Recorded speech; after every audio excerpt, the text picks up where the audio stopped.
Ai.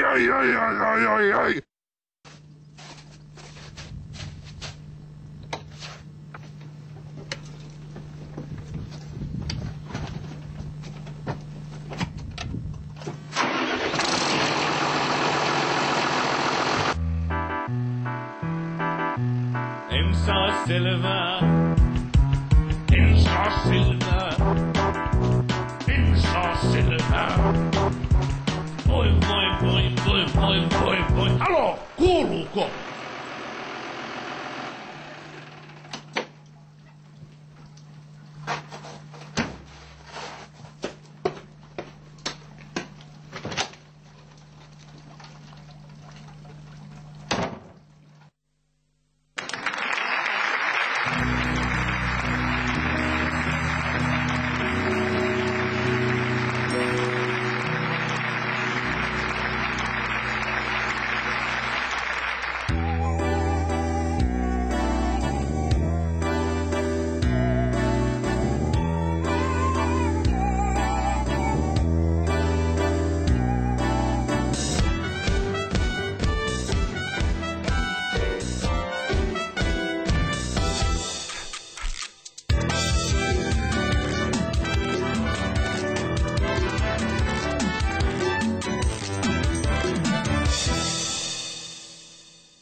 Hyvät katsojat, maataloustuet, niihin käytetään yli puolet Euroopan unioninkin budjetista.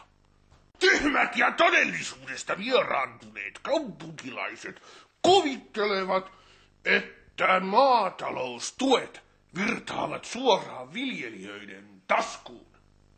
Näin ei kuitenkaan ole, minäpä kerron.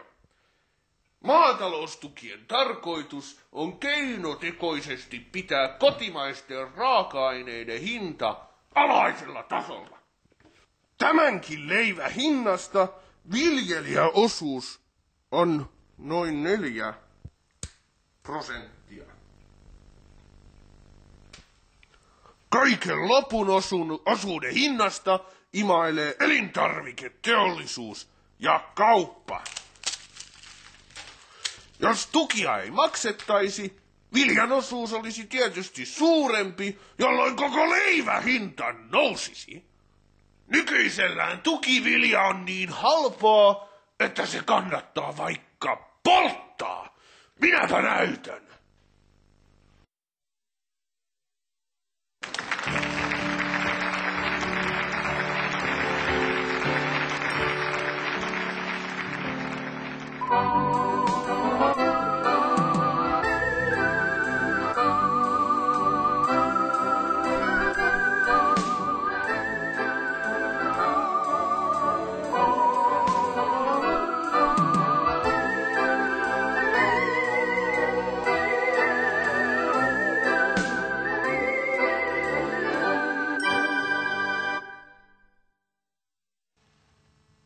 Viljan polttelut. Kiitos maataloustukien, tämä vilja on niin halpaa, että se kannattaa käryttää.